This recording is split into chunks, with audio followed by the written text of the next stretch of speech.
biarpun itu dukun bayaran. Bahaya kalau dukun beneran, yang ada kita mati semua ini.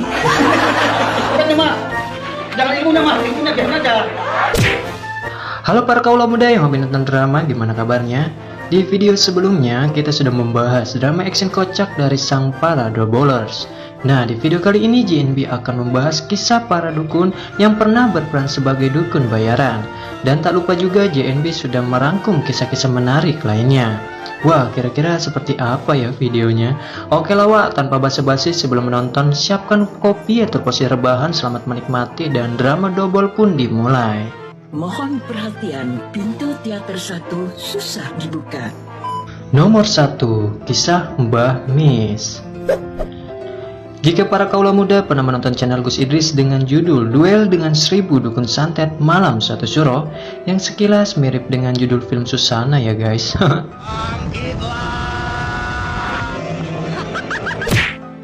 Dukun santet tersebut adalah Mbah Mis. Mbah Mis merupakan kakek yang berprofesi sebagai tukang beca dan bukan dukun santet. Menurut pengalaman Mbah Mis di saat itu, awalnya dia tidak mau menjadi dukun-dukunan. Tapi apalah daya, berhubung harga cengek lagi mahal dan ditawari sejumlah uang. Akhirnya Mbah Mis pun menerima tawaran tersebut. Namun kocaknya di kampung halaman Mbah Mis dibuat gempar dengan tayangan Mbah Mis yang berprofesi sebagai dukun. Mbah Mis pun menjelaskan kepada keluarganya bahwa tayangan tersebut adalah hanya bagian dari drama saja.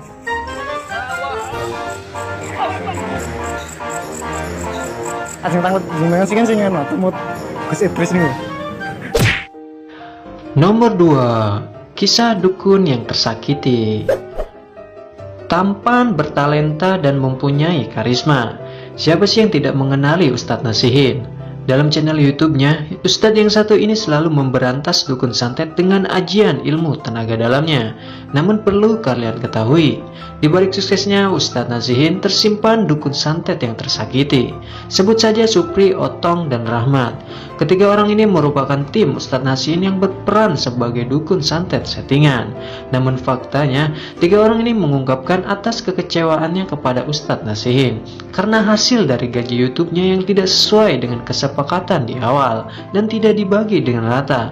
Walhasil akhirnya tiga orang ini pun membeberkan bahwa tayangan Ustadz Nasihin merupakan settingan belaka.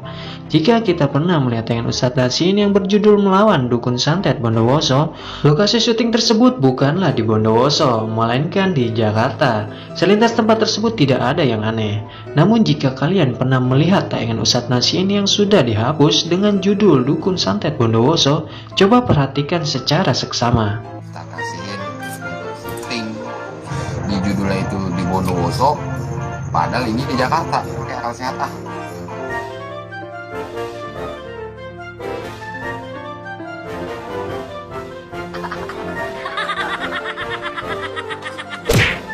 Nomor 3, kisah dukun santet Kirbo. Jika kaula muda pernah menonton tayangan Gus Idris dengan judul Dukun Santet Kirbo, orang tersebut merupakan dukun santet bayaran. Kiai Imron telah membuktikan omongannya dengan mendatangi di kediaman dukun santet tersebut. Setelah diklarifikasi dan ditanyakan kesungguhannya, benar saja, Mr. X pun mengungkapkan bahwa ia hanyalah dukun-dukunan yang dibayar oleh Gus Idris dengan tarif 500.000 per syuting. Jangan main-main dengan ayat Al-Quran. Ketika ayat Al-Quran dimain-main, berbalik. Kajian berapa? Nah ini berapa? 500. Uangnya masih ingat nggak bercanda? Oh, banyak sekali makhluk-makhluk yang ada di sini makhluk. Nomor 4, kisah Alan Suhendra. Bagi para fans Gus Idris yang mengikuti channel Gus Idris dari awal, mungkin orang ini sudah tidak asing lagi di mata para penonton. Alan Suhendra, begitu akrab dipanggil. Alan Suhendra merupakan tim sukses Gus Idris dalam bidang pengobatan. Di awal perjalanannya, Alan Suhendra mengungkapkan banyak kejanggalan ketika baru beberapa hari mengikuti jejak gurunya tersebut. Surat Asar, si dia itu ngilang. Tahulah si dia itu siapa ya? Kita nyari dukun bohongan aja katanya. Yang penting bisa masuk YouTube. Bahaya kalau dukun beneran, yang ada kita mati semua ini.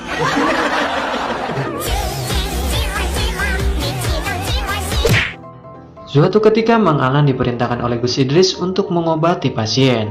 Namun faktanya di saat itu Mang Alan yang belum bisa apa-apa mampu memasukkan jin ke tubuh sang mediator. Sungguh ajaib. Setelah beberapa hari terjawablah sudah bahwa mediator tersebut merupakan orang yang berpura-pura kesurupan. Suatu ketika kini giliran Mang Alan yang diperintahkan untuk menjadi mediator. Namun alangkah kagetnya ketika Mang Alan diperintahkan oleh beliau untuk seolah-olah kesurupan. Hari demi hari dengan dihantui rasa bersalah, Mang Alan pun berhenti dari tim Gio. Wih, Pak, mediator itu bisa kerasukan. Aneh ya, padahal saya nggak baca apa-apa. Kerasukannya bohongan aja. Loh, kok gitu? Nomor 5. Sindiran untuk para dobol. Video kocak Mang Alan Sohendra Official memang layak untuk diapresiasi. Bahwasannya video yang sengaja dibuat untuk menjindir gurunya dan untuk menjindir para dobol, yang menceritakan tentang aksi penggerebekan dukun santet dengan ilmu tenaga dalamnya. Namun kocaknya bukannya ilmu hitam yang dicabut, melainkan isi dompet dari si dukun santet. Ayah wae ya Mang Alan ya. Jangan ilmunya, Apanya? isi dompetnya aja, Gus. Takut yang percaya dengan video ini munafik karena ini beneran settingan. Begitulah kisah menarik dukun santet bayaran dan kisah dukun santet yang tersakiti. Bagi para dobers yang ingin menanyakan sesuatu atau ingin request, silahkan tulis di komentar. JNP undur pamit dan selamat berjumpa di video selanjutnya.